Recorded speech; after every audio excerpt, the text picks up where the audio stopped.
Hi, my name is Cara Andershock, class of 2012 of the Barbara Brennan School of Healing. Gilly Fernandez and I are interviewing graduates of Barbara Brennan School of Healing to find out how they're bringing their healing skills, talents, practices out into the world on a broader level. Today, I have the pleasure of interviewing Wilson Cheung. He is the class of 2015 of the Barbara Brennan School of Healing. Welcome, Wilson. Oh, thank you, Cara. Great.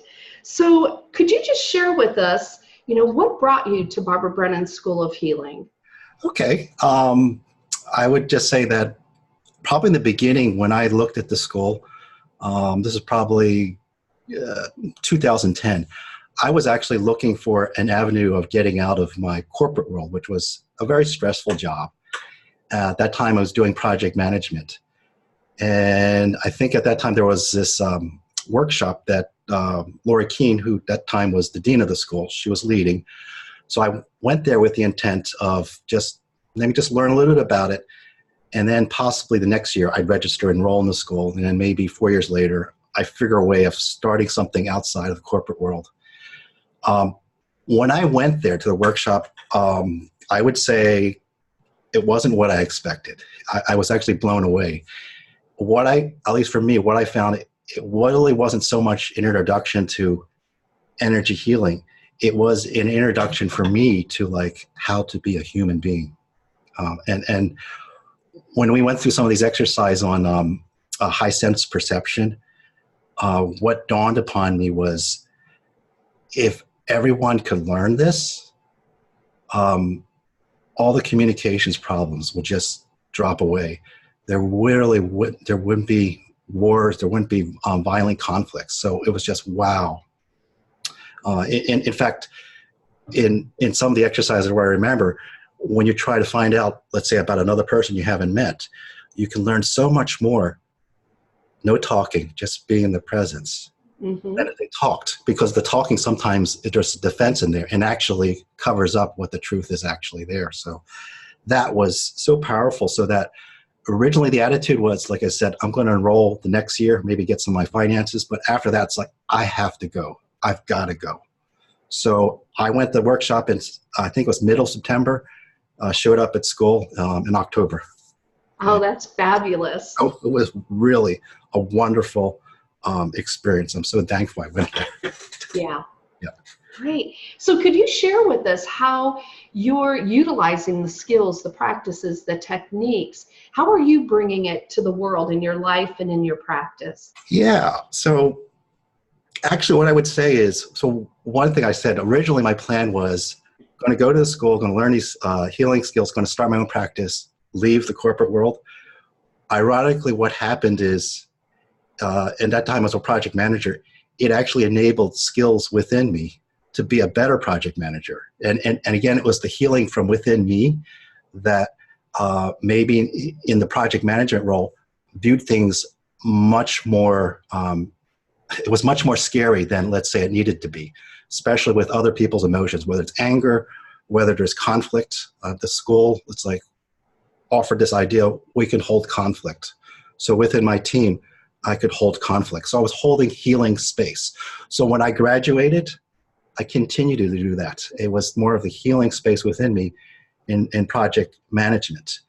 And now, I guess more recently, I'm finding the same avenue of healing within me to other ways. So more recently, like at the beginning of this year, I started going into creating these dance videos. I call them field dance videos. And again, this is what I have to credit Barbara Brennan School of Healing for. And during this, I guess the first, actually it might have been the second week of school, something really blossomed in me in terms of just an ability just to allow the music to express and dance within me. So I wanted to share this. And so I initially had the idea of sharing it on YouTube to see if it would catch on. And during that time, I also was going through a very difficult time. So we're all talking about maybe the past 6 months or so. And I had a series of these videos already filmed out. And when I was going through them, it struck me that, wow, I was actually expressing the words in his videos back to me, and the words, the messages were so healing. So what I did actually is I actually uploaded a few of these videos onto my iPhone. And so whenever I was feeling bad, I knew which video was like, oh, the one that's feeling bad, the one feeling really stressed, the one that wants to be energized. And I watched them.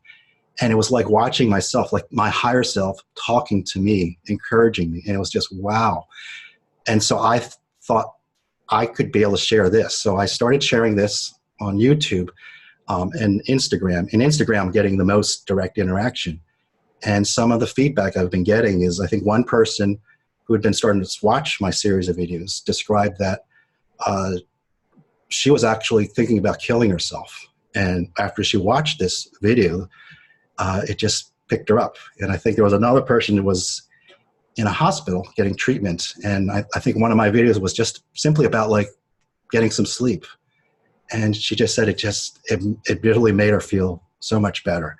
So that's one way. I'm just, through the healing of myself, I'm offering healing to other people that I haven't met before. And so I'm going to pick that up now with dance videos. Now I'm extending it to a couple books that I'm coming up with. There's one book should be coming out in October. And actually I can kind of show you what it looks like. So this one coming October, Spirituality for Real, Beyond the Incense and Meditation. And I all these books, they come from the frame of from the healing within me. So when I read these books, they're actually healing for me to read them. And so I'm offering that same space to the reader. So book one should be out mid-October. And then I'm hoping by the end of this year, or maybe early 2020, I'll get the second book out. That's fabulous, Wilson. Congratulations on that. Yep. And then I guess if there's, as far as the dancing stuff, I guess if you're interested in following that, basically once you kind of memorize this name, Wakundama, and that's actually a spiritual name I created for myself. Then you can go on Instagram, you can search for that. You'll see the dance videos, the messages of encouragement. YouTube you'll see there. And some of you might, if you're part of the Barbara Brennan Healing Science community, you might have seen some of my posts, and so you'll see it there as well. Great. Now, are these videos targeted towards certain groups or people or conditions? No, actually not. I would say each one is targeted maybe to a particular state of being. Like you're sad, you're scared. And it's not like I'm intentionally trying to pick videos that target particular things. It's actually much more spontaneous. I actually just download a bunch of songs, get the license for them, and then I just dance to them. Once I dance to them, then I go through the editing process and start to free-frame, okay, what is the message the person is saying? And then how maybe I might free-frame it a little bit differently, add a few more things. Then I'll add the lyrics, and then there's the healing. And whoever the viewer is, wherever they are, because all these videos cover all these different spaces, they offer whatever healing that person needs. Beautiful. And when you say you add the lyrics, is it the actual lyrics to that specific song, or is it lyrics that you add to background music? Oh, no, it's lyrics of the actual song. So okay. all these videos are actually, I always pick music that actually has singing to it. And so whatever, it's almost like if they wanted a dance video, this is what they would do. But these songs, these artists, they couldn't afford to have dance videos. So I'm downloading them and dancing to them and singing to them. That's great. Now, tell me just a little bit more about your books. You know, how is the first one different than the second one? What would we find in the first book?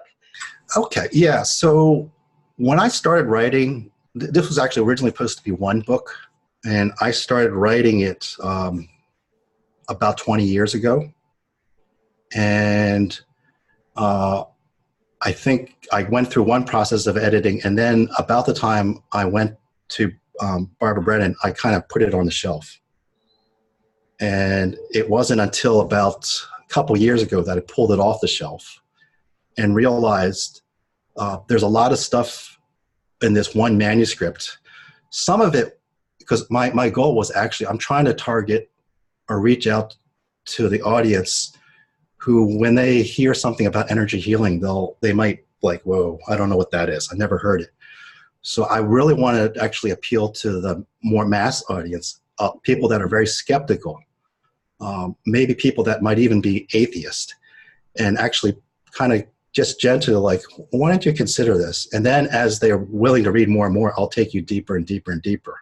So that's why I decided to break it off. So the first one is, I don't want to take you too deep because that might turn you off. So I'm just going to introduce you to, like, you don't have to believe anything.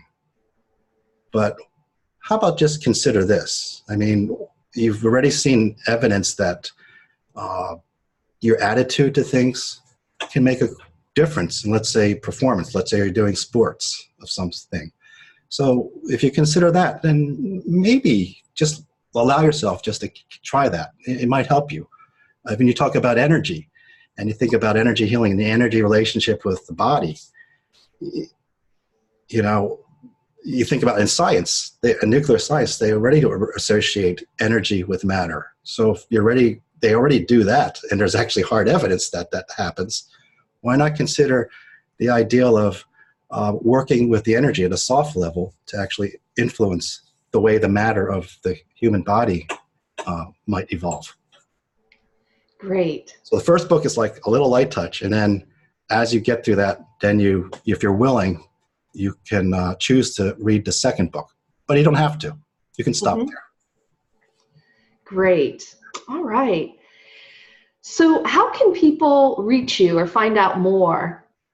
Do you have an email address, or how can I would say the best way to reach me would be going to my website, www.wakundama.com. Okay, great. And there'll be information there how you can contact me. And you can also, if you like social media forms, you can go on Instagram. You can find me there. You can message me there. Facebook, I have a page. You can also message me there. And then you can also do it on YouTube. So there's multiple ways of reaching out to me. Great. Thank you, Wilson. As you can see, there are many ways that Brennan Healing Science is being brought out into the world. If you'd like to be interviewed on this show to share with everyone what you're doing and how you're bringing it to the world, please contact me at cara@journeystothesacred.com. Thank you, Wilson, and blessings on your journey.